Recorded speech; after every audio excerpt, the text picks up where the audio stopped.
Word letter by letter follow کرو.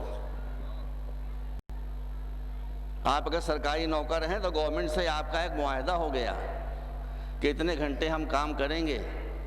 اگر آپ مسلمان ہیں تو آپ کو اتنے گھنٹے فقط کام ہی نہیں کرنا ہے، پوری تندہی سے کام کرنا ہے، پوری صلاحیتوں سے کام کرنا ہے. یہ نہیں کہ آفس کا وقت ہے 10 بجے اور آپ پہنچ رہے ہیں 11 بجے، اور 11 بجے پہنچے تو چائے کی چسکیاں چل رہی ہیں. آج ذرا مجلس کا رنگ دوسرا ہو رہا ہے. تو یہ 1.5 گھنٹہ جو آپ نے اپنے ذاتی تفریحات میں صرف کیا، لیٹ پہنچے، اتنی دیر کی اجرت آپ کے لیے حرام ہو گئی. سمجھ گئے بات آپ؟ اتنی دیر کی اجرت، یا تو آپ ایگریمنٹ میں کہہ لیے کہ بھیا آؤں گا میں 10 سے لے کے 4 تک، اتنے گھنٹے جو ہیں وہ الگ رہیں گے، اور گورنمنٹ نے اوکے کر دیا، ٹھیک ہے، نو پرابلم. لیکن اگر آپ نے گورنمنٹ سے وعدہ کیا کہ اتنے گھنٹے آپ کام کریں گے، تو اگر آپ 1 منٹ بھی اس میں سے کم کر رہے ہیں تو اس کو ایڈجسٹ کیجئے. 4 بجے تک اگر آپ ہی تو 4:01 تک آپ کام کیجئے، تب اس 1 منٹ کی اجرت آپ کے لیے جائز ہوگی. اب میں اپنے مسلک کے اعتبار سے کہہ رہا ہوں، ظاہر ہے نوکری کی ہے آپ نے تو ایک مسلمان ملک میں ہے، آپ کو نماز پڑھنے کا تو وقفہ دیا جائے گا، مگر ایمرجنسی حالات میں برادران اہل سنت کی یہاں بھی 2 نمازیں ملا کر پڑھنے کا حکم ہے. میں پوری ذمہ داری سے کہہ رہا ہوں. تو آپ اتوار کے دن چاہے ایک نماز اور دوسری نماز میں جتنا چاہے فاصلہ دے دیں، لیکن اگر دفتر میں اور آپ کو معاہدے کی پابندی کرنا ہے تو آپ کم سے کم آپ کو نماز پڑھنا ہے. اور اگر آپ نماز دونوں ملا کے پڑھیں تو کوئی میرے خیال میں جو فقہ میں ڈیپتھ رکھتا ہے آپ کو روک نہیں سکے گا، اس لیے کہ آپ بندگان خدا کا حق ادا کرنے کے لیے 2 نمازوں کو ملا کر پڑھ رہے ہیں. خیر آپ کو اختیار ہے، کوئی اگر نہیں مانتا نہ مانے، لیکن یہ بات طے شدہ ہے کہ آپ کو نماز کے لیے اس وقت کم سے کم وقت صرف کرنا وہ آپ کے لیے عبادت ہے. فقہ کی روح یہ ہے کہ you should know the need of the time. فقہ کی جان یہ ہے کہ آپ کو معلوم ہونا چاہیے کہ اس وقت ہمارا فریضہ کیا ہے. یتغیر الفتویٰ بتغیر الاحوال، حالات کے بدلنے کے ساتھ ساتھ فتوے بدلتے رہتے ہیں. کوئی فتویٰ جامد نہیں ہے، اسی لیے ہماری شریعت میں ڈائنامزم ہے. آپ کسی نامحرم عورت کو ہاتھ لگا سکتے ہیں؟ نہیں لگا سکتے ہیں. آپ گئے منوڑا میں، سمندر کے کنارے تفریح کر رہے تھے، کوئی بچی آئی تھی اسکول کی، کالج کی. اور منوڑا کی لہریں تو بہت بھیانک تھیں ایک زمانے میں، مجھے نہیں پتہ کیسی، میں نے بہت زمانہ ہوا جب دیکھا تھا. اور وہ ایک لہر اٹھ کر آئی اور بچی کو باہر لے گئی، اور آپ کو سوئمنگ کرنا آتی. آپ نے کہا میں کیسے بچاؤں اس کو، نامحرم ہے، بچاؤں گا تو ہاتھ لگے گا. تو پھر کیا ہوگا؟ تو آپ ملا تو ہو گئے، مسلمان نہیں رہے. ملا وہ ہوتے ہیں جو لکیر کے فقیر ہوتے ہیں. آپ پر اس وقت اس کو چھونا، نامحرم کو حرام تھا، جان بچانا ہے تو چھونا واجب ہو جائے گا. آپ اس کو چھوئیں گے نہیں تو بچائیں کیسے؟ سمجھ رہے پتہ؟ تو عرض یہ ہے کہ دین آپ کی زندگی کے تمام مراحل پر چھایا ہوا ہے، اور ایک دین ہے بس، دوسرا کوئی دین ہے ہی نہیں.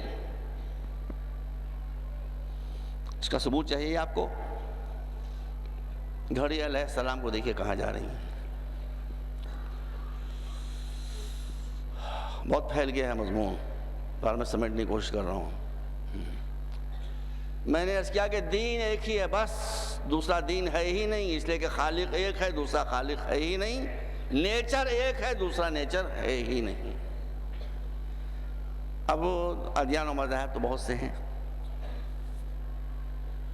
چلیے میں کہاں سے آ رہا ہوں؟ میں آ رہا ہوں ہندوستان سے.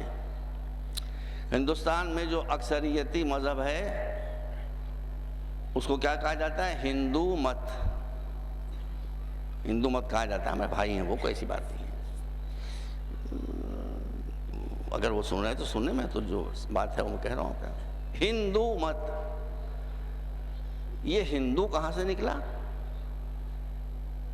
ہندو آدمی نہیں بھائی کہ آپ کہیں سے نکل پڑا. ہندو مت کہاں سے نکلا؟ ہندوستان سے. اس کا مطلب ہے کہ اس کا جو نام ہے وہ جغرافیائی نام ہے، جغرافیکل نیم ہے نا. ہندوستان میں جو کسٹمز اور جو روایات پائے جاتے ہیں، میں سمجھ کے کہہ رہا ہوں، مہاتما گاندھی نے دا فلاسفی آف ریلیجن میں یہ بات لکھی ہے کہ دنیا کے دوسرے مذہبوں میں اور ہندوازم میں جو بنیادی فرق ہے وہ یہ کہ دنیا کے سارے مذہب کریڈز کے اوپر، عقائد پر ٹکے ہوئے ہوتے ہیں، ہندوازم رواجوں پر ٹکا ہوا ہے. اس لیے میں نے کہا میں کسی پر الزام تھوڑی لگاتا ہوں. تو جس میں ہندوستانی رواج پائے جاتے ہیں وہ ہندو ہے. تو ہم ہندو دھرم کی بہت عزت کرتے ہیں، ریسپیکٹ کرتے ہیں، لیکن اس دھرم کی نسبت ایک پرٹیکولر علاقے کی طرف ہے. سمجھ رہے ہیں؟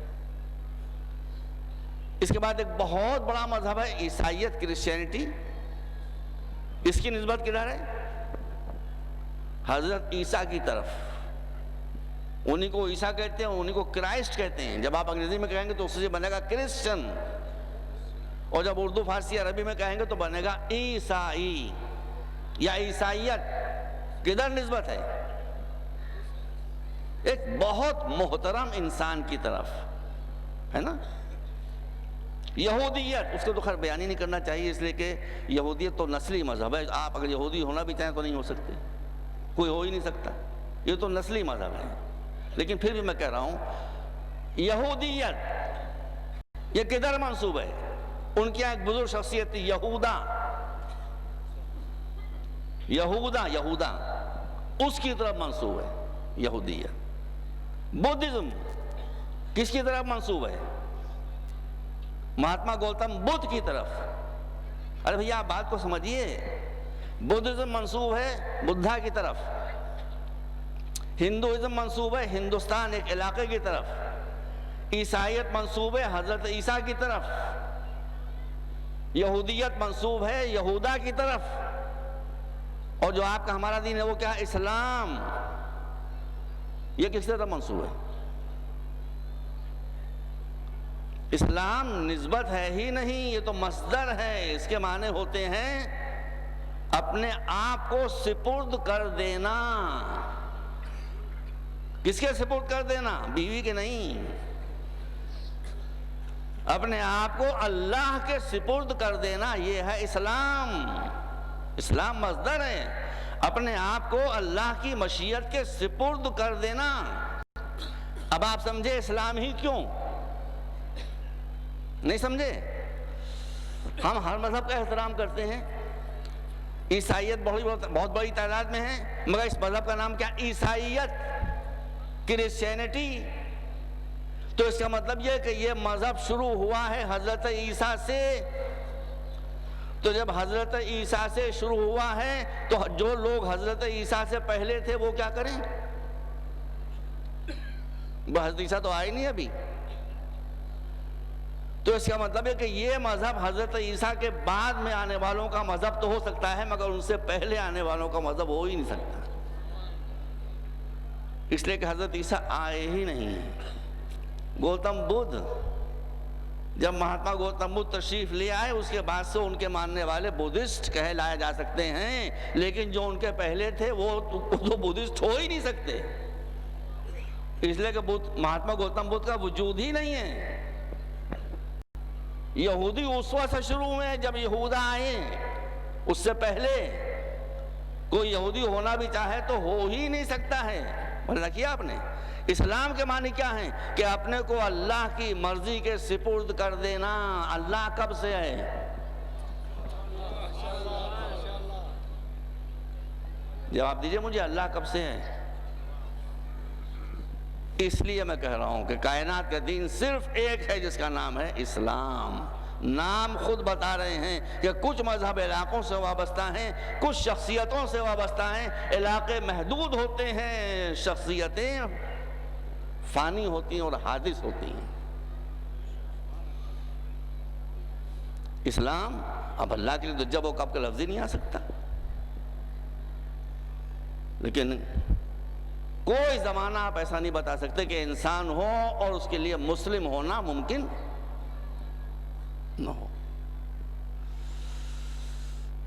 ایک بات تو یہ آپ کے سامنے میں نے عرض کی، اس کے بعد جتنے مذہبوں کا، اب 16,000 مذہبوں کا تو بھیا میں نے مطالعہ نہیں کیا ہے، نہ کر سکتا ہوں، ان کی زبان ہی مجھے نہیں آتی، لیکن جو بڑے بڑے مذہب ہیں، یہودیت کو چھوڑ دیجئے میرے کہنے سے، وہ تو بہت ٹپیکل معاملہ ہے، وہ تو بیکار ہے کہنا، اس لیے کہ آپ اگر یا میں خدا نخواستہ یہودی ہونا بھی چاہے تو ہو ہی نہیں سکتے، کوئی غیر یہودی ہو ہی نہیں سکتا، وہ نسلی مذہب ہے۔ لیکن چونکہ ان کا اثر بہت ہے، اس لیے ان کے عقائد پر پردے پڑے ہوئے ہیں۔ میں نے نیو یارک میں تلمود لے کر اس کو پڑھا، پوری تو میں نے نہیں پڑھا، تلمود بڑی موٹی کتاب ہے، اتنی موٹی موٹی 3 جلدیں، اتنی موٹی موٹی، لیکن نیو یارک لائبریری سے میں نے نکلوا کے اس کو جہاں تک پڑھ سکتا تھا پڑھا۔ آپ مجھے بتائیں کہ جو تلمود کے تعلیمات ہیں، یہ جملہ میں آپ کو سنا رہا ہوں،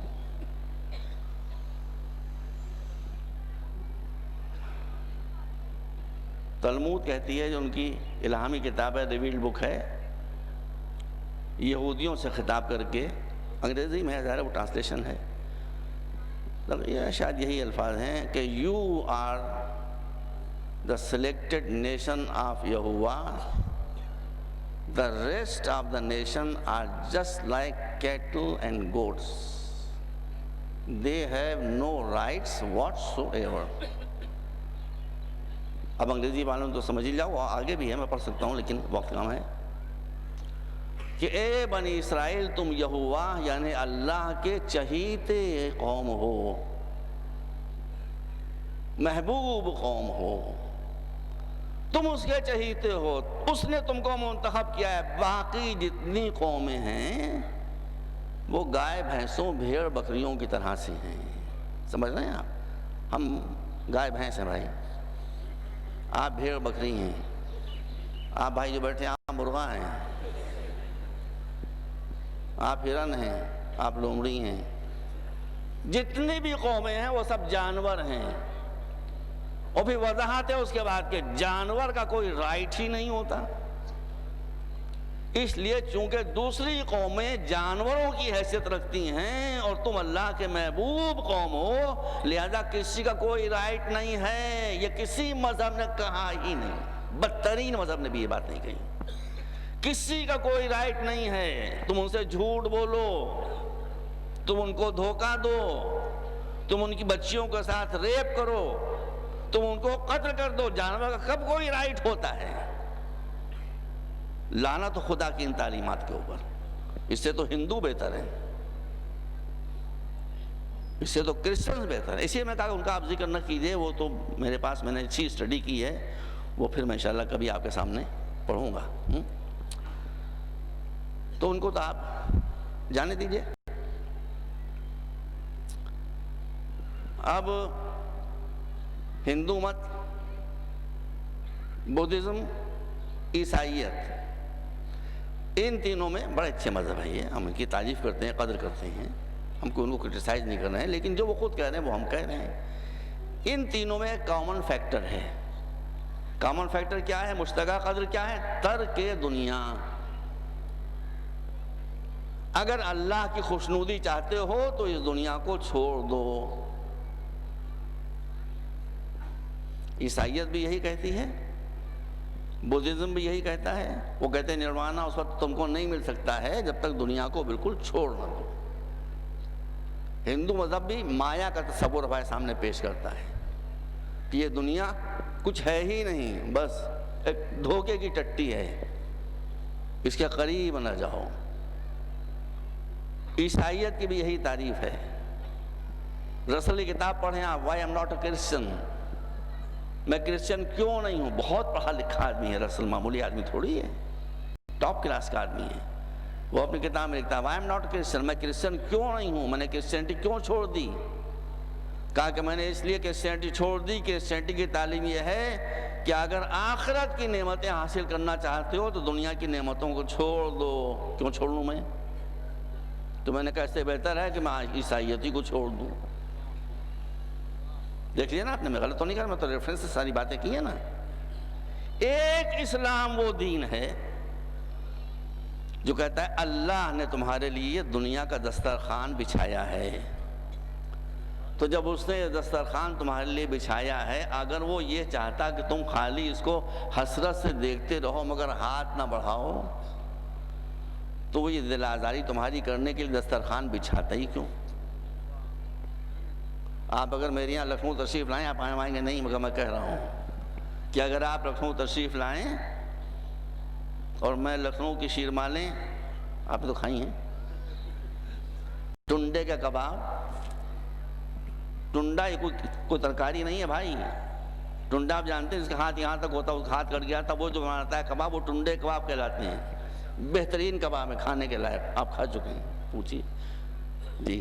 ٹنڈے کا کباب، بالائی، شیرمالیں، لکھنؤ کی جو اسپیشل ڈیلیکیسیز ہیں وہ سب میں نے لگا دی، اور آپ جب بھوکے پیاسے یہاں سے تشریف لائے تو میں نے کہا کہ دیکھیے یہ بچھایا تو ہے میں نے آپ کے سامنے، لیکن اگر آپ مجھے خوش کرنا چاہتے ہیں تو اس میں ہاتھ نہ لگائیے گا، آپ کہیں پاگل ہیں، آپ دیوانے ہیں؟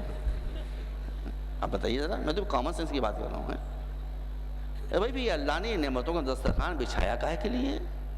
اگر وہ ہم کو بھوکا مارنا چاہتا ہے، اگر وہ ہم کو ننگ دھڑنگ رکھنا چاہتا ہے، اگر وہ ہم کو نعمتوں سے دور رکھنا چاہتا ہے، تو اس نے کہا کیونکہ وَأَسْبَغَ عَلَيْكُمْ نِعْمَهُ ظَاهِرَةً وَبَاطِنَةً، ہم نے نعمتوں کا دسترخوان بچھا دیا ہے، زمین کے اندر بھی، زمین کے اوپر بھی، چھپی بھی ظاہر بھی، یہ سب تمہارے لیے ہیں۔ اسلام کیا کہتا ہے؟ اسلام آپ سے صرف اتنا کہتا ہے، سوال للسائلین، ہم سب کے رب ہیں، کوئی چہیتا ہمارا نہیں ہے، ہم سب کے رب ہیں، ہم سب کے پالنہار ہیں، لہذا یہ دسترخوان ہمارا سب کے لیے بچھا ہوا ہے، جی بھر کے کھاؤ، جتنا دل چاہے کھاؤ۔ ہمارے یہاں لکھنؤ کے کچھ لوگ یہاں بیٹھے ہوں گے، آپ بیٹھے ہوئے ہیں، آپ جانتے ہوں گے مہذب صاحب کا نام سنا ہوگا آپ نے، شاعر بھی تھے، بڑے اچھے ادیب تھے، بڑے مگر مزاحی آدمی تھے، مزاح بہت زبردست کرتے تھے۔ وہ ایک دعوت میں تشریف لے گئے، وہاں کچھ مولوی حضرات بھی تشریف فرما تھے، اب دسترخوان پر بہت سی نعمتیں چنی ہوئی تھیں، اسی میں ایک مرغا بھی تھا۔ وہ مرغا ایک مولوی صاحب کے سامنے گیا اور انہوں نے اس قاب کو وہیں روک لیا، اور مہذب صاحب کو بھی جا رہا تھا کہ میں کھاؤں اس کو، مگر وہاں سے ہٹے تو کھائیں، وہاں سے وہ ہٹتے ہی نہیں۔ مہذب صاحب نے آنکھوں میں آنسو بھرنے کے بعد کہا انا للہ و انا الیہ راجعون۔ یہ دنیا دیکھیے کیسی دنیا ہے، اس طرح کی باتیں کرنا شروع کی تو لوگوں نے کہا بھائی کھانے پینے کے معاملے میں یہ سب آپ کیا کیسی باتیں کر رہے ہیں؟ کہے دیکھیے یہ میں آپ کو دنیا کی عبرت دکھا رہا ہوں، دیکھیے وہ مرغا جو وہاں بیٹھا ہوا ہے نا بیچارہ، یہ تھوڑی دیر پہلے جب زندہ تھا تو پھدک کے کبھی ادھر جاتا تھا، کبھی ادھر جاتا تھا، کبھی ادھر جاتا تھا، اب بیچارے کو دیکھیے ایک جگہ ایسا جم کے بیٹھا ہے کہ وہاں سے ہل ہی نہیں سکتا۔ تو اللہ کہتا ہے کہ یہ نہ کرو، مرغے ہیں تو سب کے لیے، نعمتیں ہیں تو سب کے لیے، تم بھی کھاؤ دوسروں کو بھی دو۔ وہ نہ ہو جو کل میں نے آپ کو بتایا کہ مکیش امبانی بھی انڈیا میں، اور 30 کروڑ غریب آدمی بھی انڈیا میں جن کے رہنے کے لیے مکان نہیں ہو، کھانے کے لیے اناج نہیں ہے، وہ بھی موجود، اور وہ بھی موجود ہے جس کی دولت خربوں ڈالرز پر مشتمل، دنیا کا سب سے مالدار آدمی، مالدار ترین آدمی ہندوستان میں مکیش امبانی، خربوں کی اس کی دولت ہے۔ بس بات ختم کر رہا ہوں۔ مولا علی کیا ارشاد فرماتے ہیں؟ ایک صاحب نے کہا تھا اس لیے میں نے تذکرہ کر دیا۔ مولا علی کیا ارشاد فرماتے ہیں؟ مولا علی فرماتے ہیں اللہ تو سب کا رازق ہے، اس نے سب کے لیے دسترخوان بچھایا ہے، اس دنیا میں اگر تمہیں کوئی بھوکا دکھائی دے رہا ہے تو سمجھ لو کہ اس کا نوالا کوئی اور کھا گیا ہے۔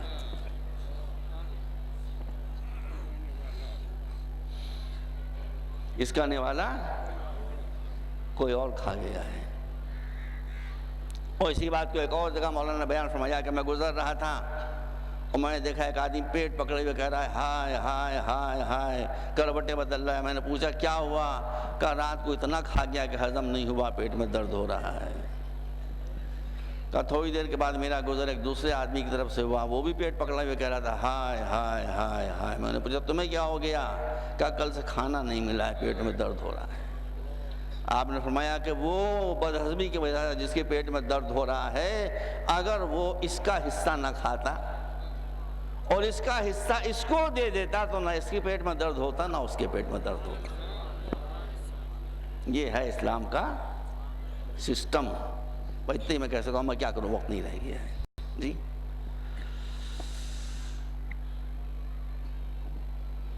اس دین نے آپ کو بڑا ذمہ دار بنایا ہے۔ آپ رب العالمین کے دین کے ماننے والے ہیں۔ یہ باتیں آپ کو بتائی نہیں جاتی ہیں، سننی بھی سنیں، ان کی یہاں بھی حدیث موجود ہے صحیح ستہ میں، اور ہمارے یہاں بھی موجود ہے کہ سرکار نے ارشاد فرمایا، اب جملے میرے ہیں، مطلب انہی کا ہے، خلاصہ یہ ہے میری زبان میں، کہ اگر ایک مسلمان وضو کر کے آیت الکرسی پڑھ کے چاروں قل پڑھ کے اپنے بستر پر سو رہا ہے اور اس کا پیٹ بھرا ہوا ہے، اور اس سے یہ معلوم ہے کہ پڑوس میں میرے ایک انسان ہے، چاہے وہ یہودی ہو، چاہے وہ نصرانی ہو، چاہے وہ غیر مسلم ہو، چاہے مسلم ہو، انسان ہے جس کو بھوک کی وجہ سے نیند نہیں آ رہی ہے، اور اس کے پاس اتنا کھانا ہے کہ یہ اس کا پیٹ بھر سکتا تھا، اور یہ اسے کھانا کھلائے بغیر چاروں قل پڑھ کے آیت الکرسی پڑھ کے وضو کر کے سوئے، اور رات ہی کو اس کا ہارٹ فیل ہو گیا، تو مجھے نہیں معلوم ہے کہ اس کا حشر یہودیوں کے ساتھ ہوگا یا نصرانیوں کے ساتھ ہوگا۔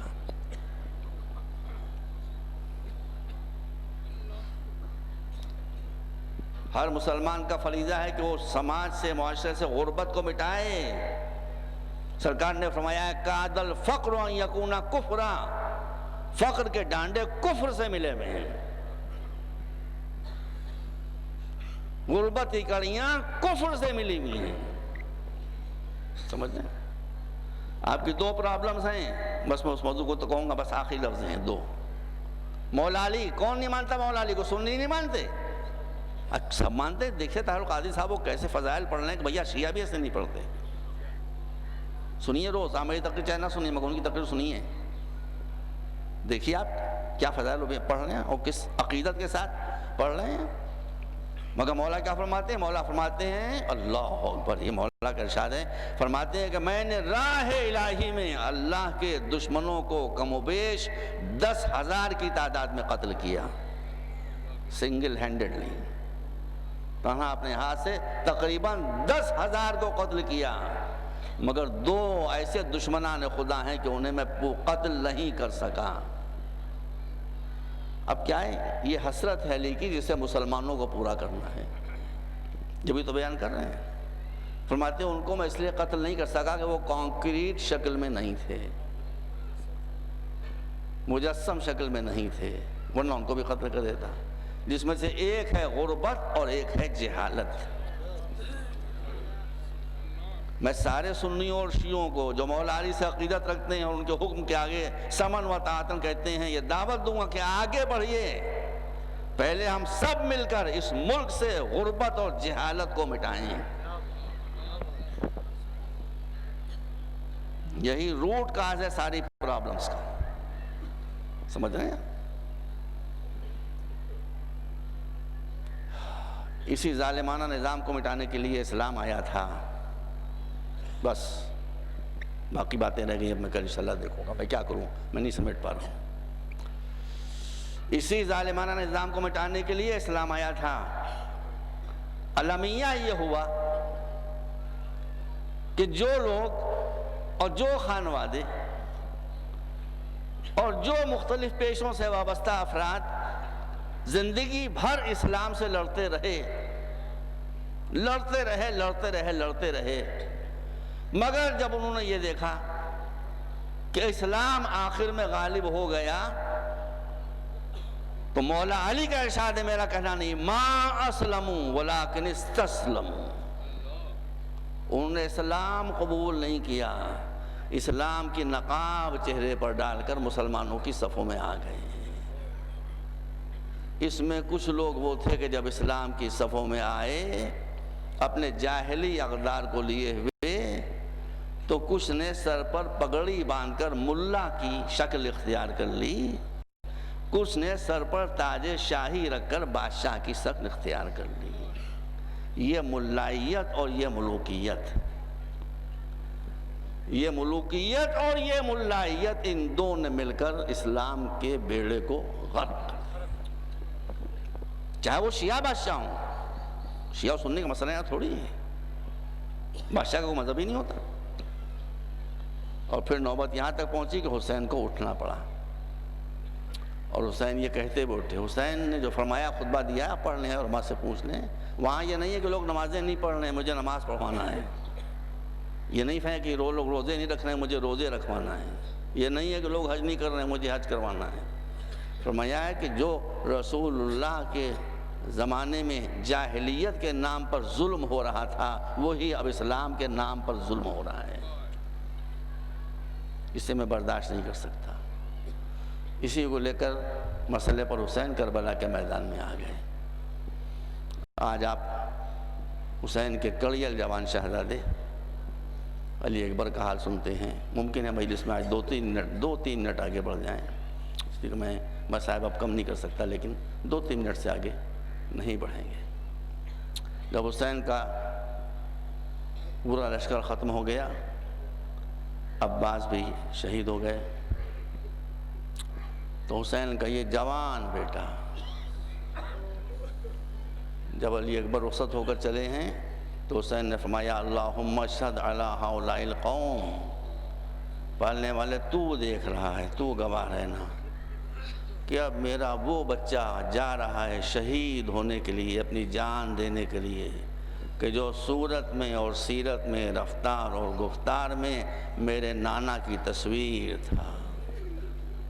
اے میرے معبود، مجھے اپنے نانا سے بڑی محبت ہے، جب میں نانا کی زیارت کرنا چاہتا تھا تو اس بچے کو بلا کر اس بچے کی صورت میں نانا کی صورت دیکھ لیا کرتا تھا، لیکن اب یہ بچہ بھی شہید ہونے کے لیے جا رہا ہے۔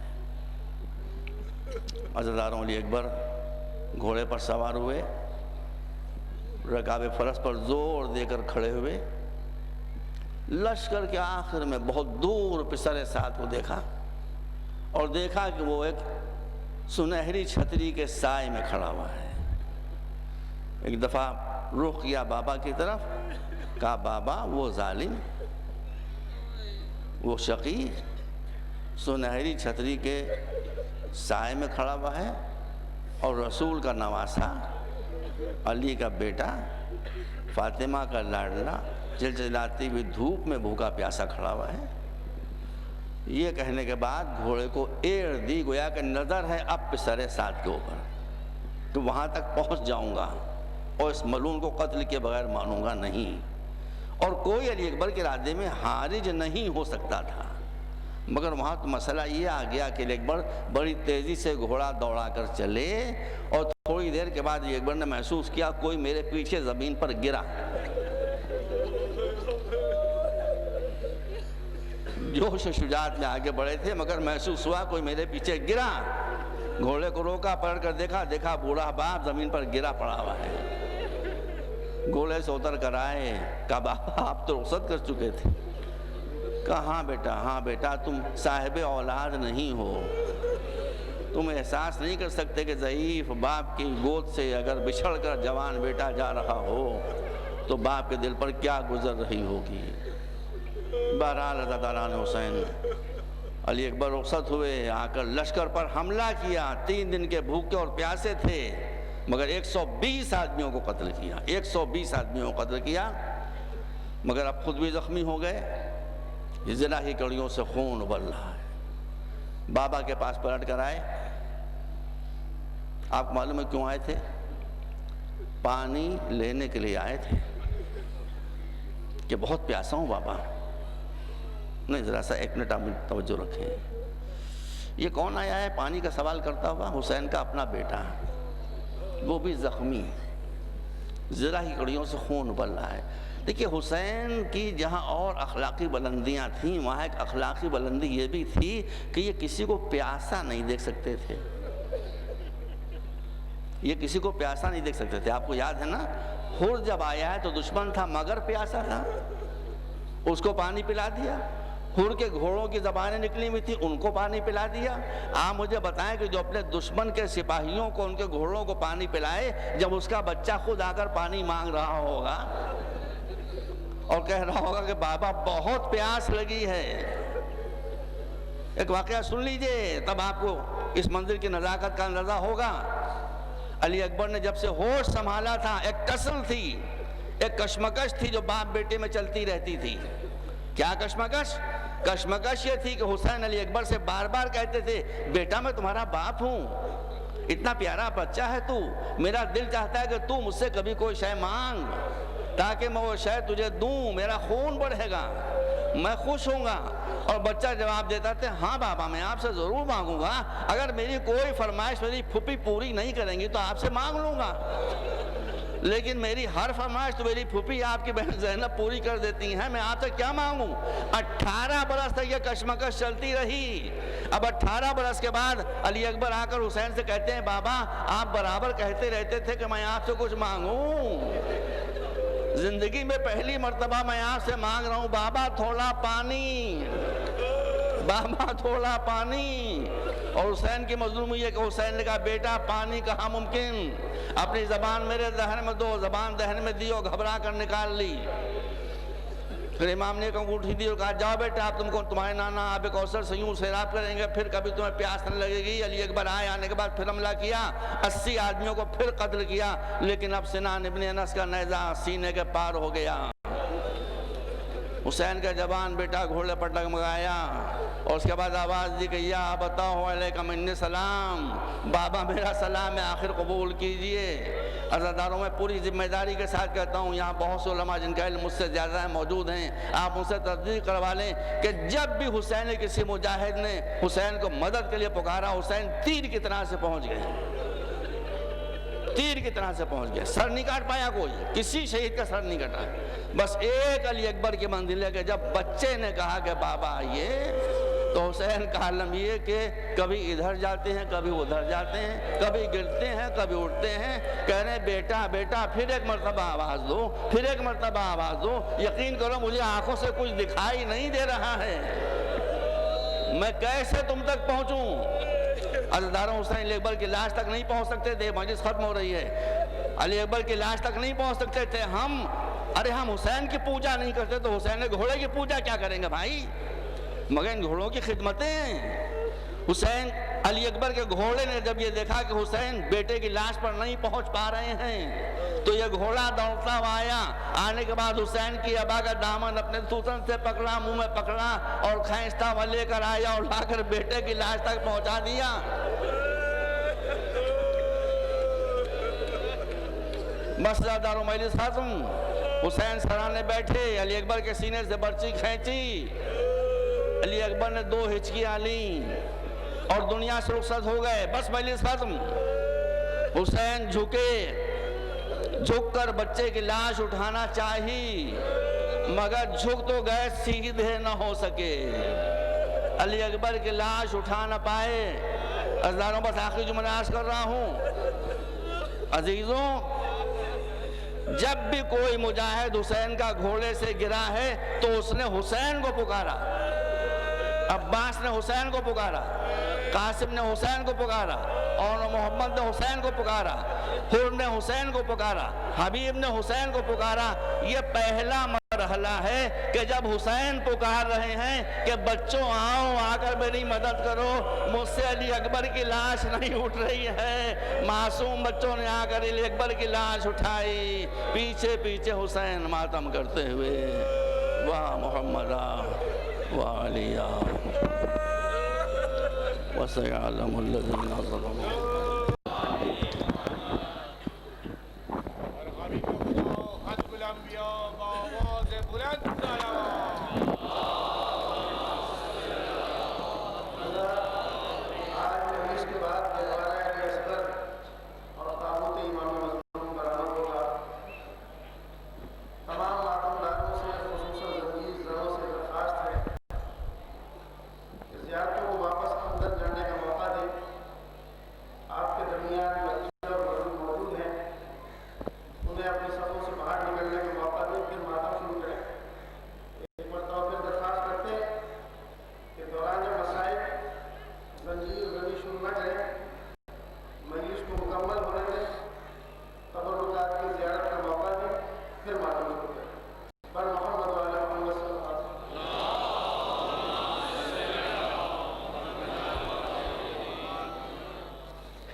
فاتحہ۔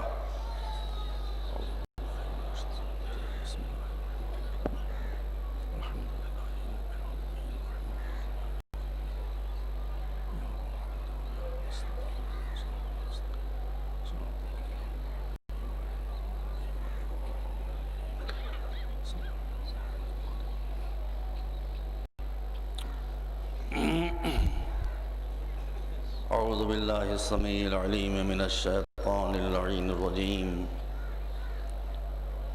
بسم اللہ الرحمن الرحیم، الحمد للہ رب العالمین،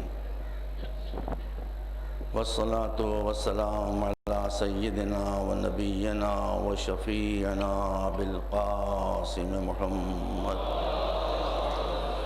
آلہ الطیبین الطاہرین المعصومین الہداة المہدیین الذين أذهب الله عنهم الرجس وطهرهم تطهيرا.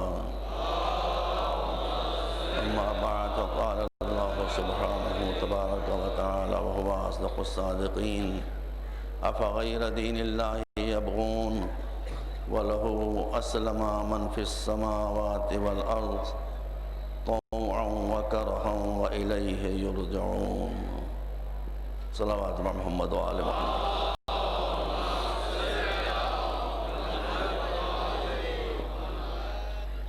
میری آپ حضرات سے ذاتی درخواست ہے کہ خطیب ابن خطیب اور عبقری ابن عبقری حضرت علامہ عقیل ترابی کی طبیعت بہت زیادہ ناساز ہے. ان کی اور ان کے والد گرامی کی خدمت عزا میں بہت سنہری تاریخ ہے. میری آپ حضرات سے التماس ہے کہ مجلس کے پہلے اور مجلس کے بعد ان کی جلد از جلد شفا یابی کی اللہ کی بارگاہ میں بطفیل محمد و آل محمد علیہ السلام دعا فرمائیں گے.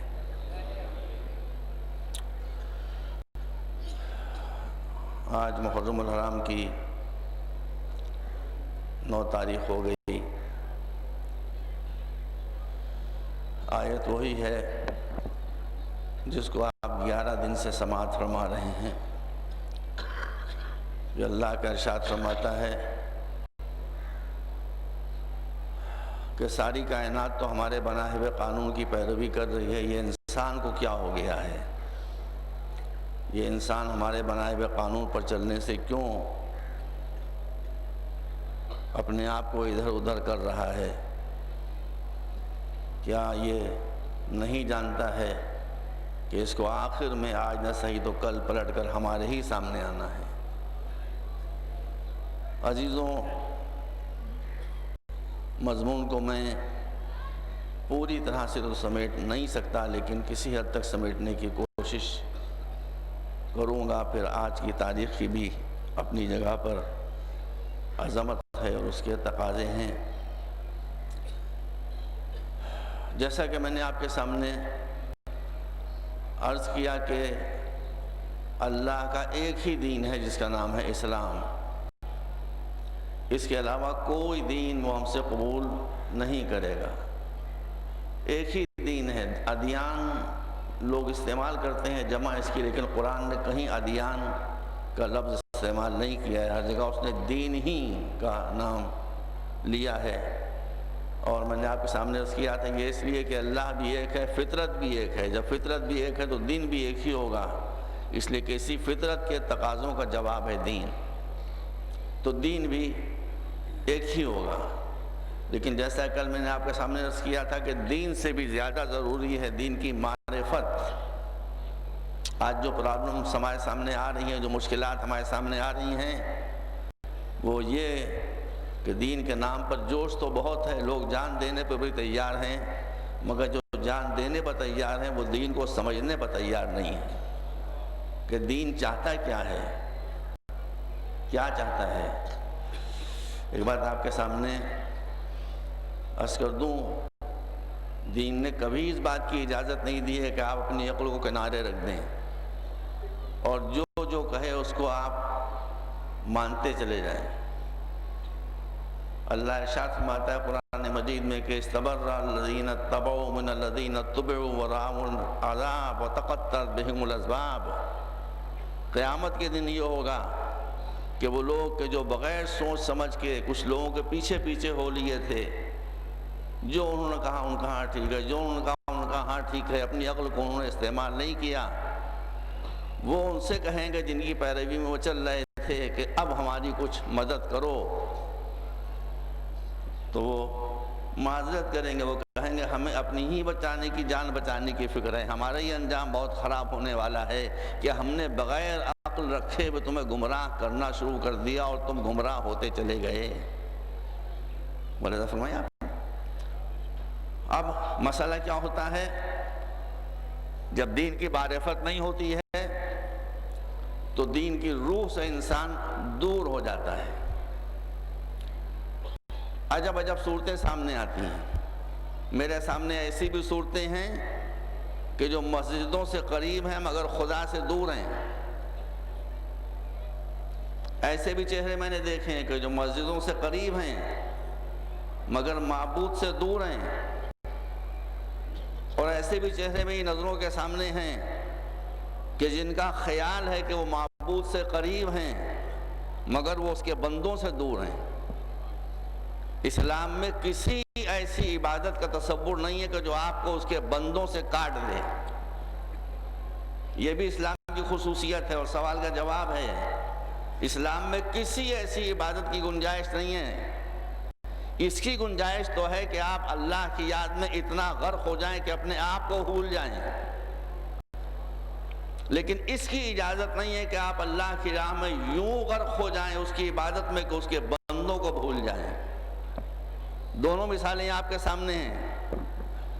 ایک جنگ میں مولا علی کے پاؤں میں تیر لگ گیا تھا یہاں پر پنڈلی میں، اور جب لوگ کھینچنا چاہتے تھے تو وہ کھینچ نہیں پاتا تھا، مولا بے چین ہو جاتے تھے، تو رسول نے فرمایا کہ میرے بھائی کو اس کے حال کے اوپر چھوڑ دو، جب یہ نماز پڑھنے لگے تب تیر نکال لینا۔ رسول نے حکم دیا، علی نماز پڑھنے کے لیے آگے بڑھے، ایک چاہنے والا آگے بڑھا، اس نے تیر کھینچ لیا۔ مجھے بہت افسوس ہوتا ہے، یہاں ایک ڈاکٹر صاحب ہیں جو بہت پر اسرار باتیں کرتے ہیں، آپ سمجھ گئے ہوں گے کہ میری مراد کون ہے۔ وہ کیو ٹی وی پر تقریر کر رہے تھے، اس تقریر میں اب تو گئے وہ کیو ٹی وی سے، اللہ کا شکر ہے، اب تو طاہر القادری صاحب کا ماشاءاللہ وہاں بول والا ہے، بہت اچھی بات ہوئی۔ تو اس دوران تقریر انہوں نے کہا کہ ہاں یہ واقعہ ہوا، اب وہ خود کہہ رہے ہیں یہ واقعہ ہوا تھا کہ حضرت علی رضی اللہ تعالیٰ عنہ کے پاؤں میں تیر چبھ گیا تھا، اور جب وہ نماز پڑھ رہے تھے تو وہ تیر ان کے پیروں سے نکال لیا گیا، انہیں خبر نہیں ہوئی۔ اب وہ ڈاکٹر ہیں نا بھائی، تو ڈاکٹر ہیں تو اس لحاظ سے انہوں نے یہ فتویٰ دیا کہ بات یہ ہوتی ہے کہ جب انسان پر خوف کا عالم طاری ہوتا ہے تو اس کے پٹھے ڈھیلے ہو جاتے ہیں، تو نماز پڑھنے میں علی کے پٹھے بھی ڈھیلے ہو گئے تھے۔ اب مجھے یہ نہیں پتا کہ وہ خود کس کے پٹھے ہیں۔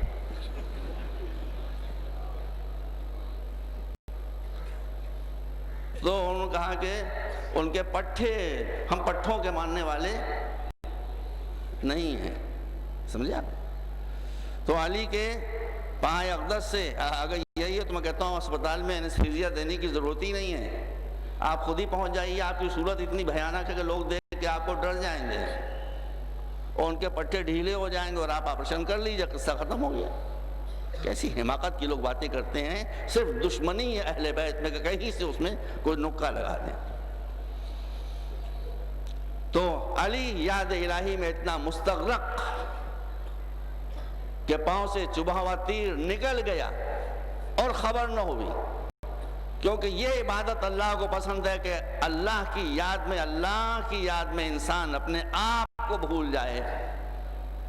مگر وہی علی مسجد نبوی میں نماز پڑھ رہے ہیں اور ایک سائل آتا ہے، مسجد والوں سے سوال کرتا ہے، کوئی اس کی حاجت کو پورا نہیں کرتا ہے، مولا رکوع میں ہیں، اسی رکوع کے عالم میں جس کو پاؤں سے تیر نکل جانے کی خبر نہیں ہوئی تھی، جو اپنی نفس سے غافل ہو گیا تھا، بندوں سے غافل نہیں ہوا۔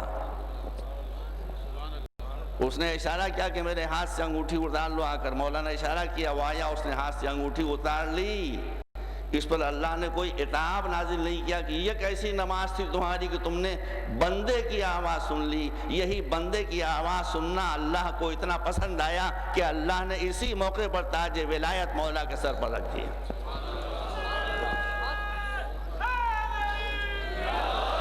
آیت نازل ہوئی کہ انما ولیکم اللہ ورسولہ والذین آمنوا الذین یقیمون الصلاۃ ویؤتون الزکاۃ وہم راکعون. تو یہ بات میری عزیزوں یہی آپ کے لیے درسگاہ ہے, یہی درسگاہ ہے. آپ سمجھ لیں کہ نماز میں بھی عبادتوں میں بھی اللہ بندوں سے غافل ہونے کی اجازت نہیں دیتا. یہ بھی اسلام کی ایک خصوصیت ہے. اس سوال کا جواب ہے کہ وائی اونلی اسلام.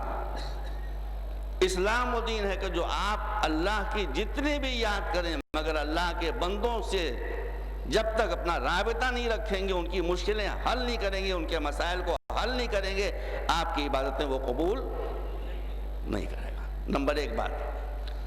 نمبر دو بات یہ ہے, وقت کم ہے آج. نمبر دو بات یہ ہے کہ عیسائی ہوں یا یہودی ہوں یا بدھسٹ ہوں یا ہندو ہوں, ہمارے بھائی ہیں وہ. عیسائی ہفتے میں ایک دن عیسائی ہوتا ہے, جس دن وہ چرچ میں جاتا ہے. جتنی دیر چرچ میں ہے اتنی دیر تک عیسائی ہے, اس کے بعد نکلا وہ آزاد ہے. ہندو جب تک مندر کے اندر گھنٹی بجا رہا ہے, آرتی اتار رہا ہے, وہ ہندو ہے. مندر کے باہر نکلا اب وہ آزاد ہے, جو چاہے کرے. مگر قرآن مجید مسلمانوں سے خطاب کرے کہتا ہے کہ یا ایھا الذین آمنوا ادخلوا فی السلم کافۃ وَلَا تَتَّبِعُوا خُطُوَاتِ الشَّيْطَانِ. اے صاحبان ایمان, تم اسلام لائے ہو تو تم پارٹ ٹائم مسلمان نہیں ہو. پارٹ ٹائم مسلمان نہیں ہو, فل ٹائم مسلمان ہو. یہ نہیں کہ مسجد میں ہو تو مسلمان ہو, جہاں بھی ہو جس حالت میں بھی ہو اپنا مسلم ہونا یاد رکھو کہ تم اپنے آپ کو اللہ کے سپرد کر چکے ہو. ہر قدم کو اٹھانے سے پہلے یہ دیکھو کہ اس کی مرضی کیا ہے. ہر آنکھ کے جھپکانے سے کھولنے سے پہلے یہ دیکھو کہ اس کی مرضی کیا ہے. ہر بات کا کہنے سے پہلے یہ دیکھو کہ اس کی مرضی کیا ہے. میری بات کو آپ سن لیجئے, یاد رکھ کے میں یہ عرض کرتا ہوں, نہ صرف یہ کہ آپ دفتر میں مسلمان ہو, نہ صرف یہ کہ آپ بزنس میں مسلمان ہو. ایک انٹرپریٹیشن اس کا یہ بھی ہو سکتا ہے جو رسول کی حدیث ہے کہ جعلت لی الارض مسجدا وطہورا. ہندوؤں کی عبادت گاہ پوجا استھل مندر ہے, کرسچن کا چرچ ہے, اور اللہ فرماتا ہے کہ یہ پوری زمین تمہارے لیے مسجد ہے. تو جہاں بھی رہو یہ تصور رہے, اسی تقدس و پاکیزگی کے ساتھ رہو کہ جیسے تم مستقل مسجد کے اندر بیٹھے ہوئے ہو. یہاں تک کہ اگر تم چوری بھی کر رہے ہو خدا نہ خواستہ تو ایک مسلمان کی حیثیت سے چوری کرو. یہ عجیب بات میں کہہ رہا ہوں آپ کے سامنے. چوری بھی کرو تو ایک مسلمان کی حیثیت سے چوری کرو. سمجھ رہے ہیں میں کیا کہہ رہا ہوں؟ ایک مسلمان اگر شیطان کے بہکانے سے یا نفس امارہ کے بہکانے سے, اسلام آدمی کو معصوم تھوڑی بنا دیتا ہے, غلطی ہو جاتی ہے. اور اللہ کو یہ بات پسند ہے. یہ حدیث حضور کی دونوں کتابوں میں سنی شیعہ کیا موجود ہے, آپ دیکھ لیں, جس میں سرکار نے فرمایا کہ اللہ کو یہ بات اچھی لگتی ہے کہ تم گناہ کرو, گناہ کرنے کے بعد تڑپتے ہوئے اور توبہ کرتے ہوئے اس کے پاس. یہ اس کو بہت اچھا لگتا ہے. اور اگر تم گناہ نہ کرتے تو ایک دوسری قوم کو پیدا کرتا کہ جو گناہ کرے اور پھر توبہ کرتا ہوا, اس لیے کہ ان اللہ یحب التوابین. اللہ توبہ کرنے والوں کو دوست رکھتا ہے. تو ایک مسلمان بحثیت مسلم جب چوری کرتا ہے تو چوری تو بتقاضۂ بشریت اس سے ہو جاتی ہے. جیسا کہ دور علی میں ہوا, ایک علی کا چاہنے والا تھا, سچا مسلمان تھا, کسی وجہ سے چوری کر لی. چوری کی کسی کو خبر بھی نہیں تھی, کسی کو پتا بھی نہیں کہ اس نے چوری کی ہے, کسی کو پتا بھی نہیں کہ اس نے کیا چرایا ہے. اور ہمارے مگر چونکہ مسلمان تھا, جواب دہی کا احساس ہوا, مولا علی کے پاس آیا کہ یا علی میں نے چوری کی تھی, میرے اوپر حد شرعی جاری کر دیں، میری انگلیاں کاٹ دیں۔ اب تفصیلی مجلس سے تو بتاتا کہ آپ اسلام کو بدنام کرنے والے کہتے ہیں کہ چوروں کے ہاتھ کاٹ دی جاتے ہیں۔ بھائی ہمیشہ تھوڑی کاٹے جاتے ہیں، اس کے پہلے شرطیں ہیں بہت سخت۔ اسلام کی سزاؤں کی صفت یہی ہے کہ سزائیں بہت سخت ہیں، مگر ان کے نافذ کرنے کے لیے جو کنڈیشن لگی ہیں وہ اتنی زیادہ سخت ہیں کہ اس سزا کا نفاذ ہی تقریباً ناممکن ہو جایا کرتا۔ اب وہ آ گیا، وہ جتنی باتیں ہو سکتی تھیں کہ یہ تو نہیں تھا، یہ تو نہیں تھا، یہ تو نہیں تھا، یہ تو، وہ سب کہتے ہیں کچھ نہیں کچھ نہیں کچھ نہیں کچھ نہیں کچھ نہیں۔ اب مولا کہہ رہا ہے میں کیا کروں؟ ایک مجرم خود کہہ رہا ہے کہ کوئی جسٹیفیکیشن نہیں ہے میرے پاس میری چوری کرنے کا، آپ میرے ہاتھ کاٹ دیے۔ مولا کا مجبوری ہے، اس کے ہاتھ کاٹ دیے۔ ایسے ہوتے ہیں علی کے چاہنے والے، اپنے کٹے ہوئے ہاتھ کو وہ لے کر چلا مولا کی شان میں قصیدہ پڑھتا ہوا کہ میرا ہاتھ ساقیہ کوثر نے کاٹا، میرا ہاتھ وسیع پیغمبر نے کاٹا، میرا ہاتھ زوج بطول نے کاٹا۔ جی غور کریں، مولا کی شان میں قصیدہ پڑھتا ہوا چلا کہ اس نے ہاتھ اپنے ہاتھ میں لیے کٹا اور قصیدہ پڑھتا ہوا جا رہا ہے کہ میرا ہاتھ فلاں نے کاٹا، میرا ہاتھ فلاں۔ لوگوں نے کہا مولا اس کا تو یہ عالم ہے کہ وہ آپ کی شان میں قصیدہ پڑھتا ہوا جا رہا ہے، کہا اسے واپس لے آؤ۔ واپس آیا، یہ ولی خدا ہیں، انہیں کائنات میں تصرف کرنے کا اللہ کی طرف سے حق حاصل ہے۔ انگلیاں جوڑ دی یہاں سے، جوڑنے کے بعد کچھ پڑھا اور انگلیاں جڑ گئی، جیسا ہاتھ تھا ویسا ہی ہو گیا۔ لوگوں نے کہا مولا یہ کیا کیا آپ نے؟ کہا ہاتھ کاٹا تھا جرم کی سزا میں، ہاتھ جوڑا ہے محبت کی جزا میں۔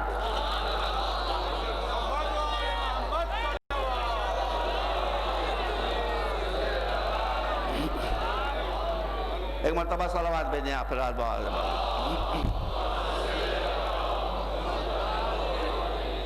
تو ایک مسلمان جیسا میں نے کیا کہ چوری بھی کرے تو بحیثیت مسلم گناہ ہو جائے، مگر سچے دل سے توبہ کرتا ہوا ہے تو اللہ کا اور زیادہ وہ پیارا ہو جاتا ہے اور اللہ کا اور زیادہ محبوب ہو جاتا ہے۔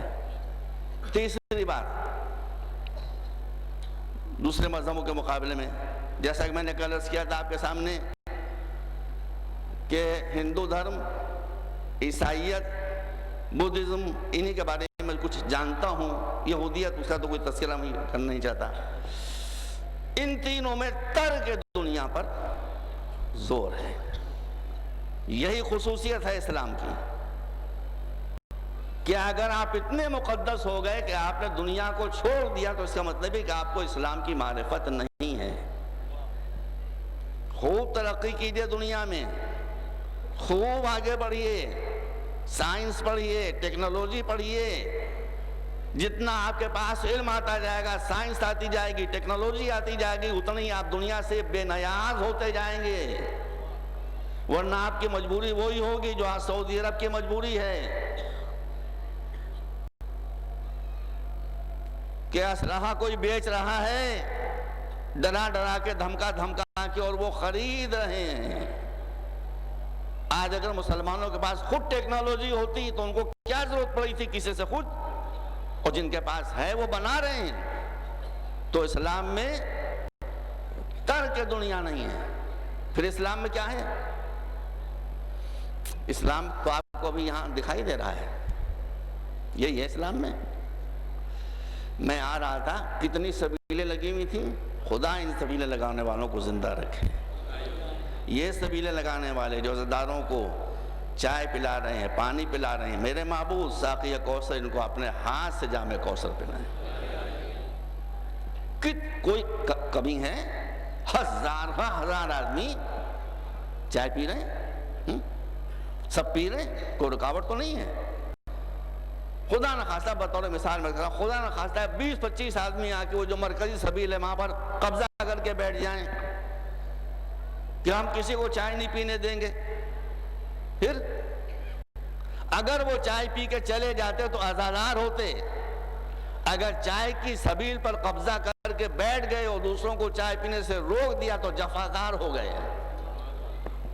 اسلام بھی یہی کہتا ہے کہ دنیا کی جتنی نعمتیں ہیں وہ سب کے لیے ہیں، سب کو دو، کوئی غریب نہ رہے، کوئی فاقہ نہ کرے، کوئی بے گھر نہ رہے، کوئی بے در نہ رہے۔ اسلام ترک دنیا کے بعد آخرت کے حاصل کرنے کا نام نہیں ہے، دنیا کے راستے سے آخرت کے حاصل کرنے کا نام ہے۔ صلوات بر محمد و آل محمد۔ بس جلدی جلدی اپنی منزلوں تک میں پہنچنا چاہتا ہوں۔ تو اسلام میں ترک دنیا نہیں ہے، مگر مال کی پوجا بھی نہیں ہے، دولت کی پوجا بھی نہیں ہے۔ ایک بات اور جو پوری ذمہ داری کے ساتھ کہہ رہا ہوں کہ دنیا کا کوئی دھرم، کوئی ریلیجن اپنے ریلیجن میں، اپنے دھرم میں عقل کی دخل اندازی برداشت نہیں کرتا۔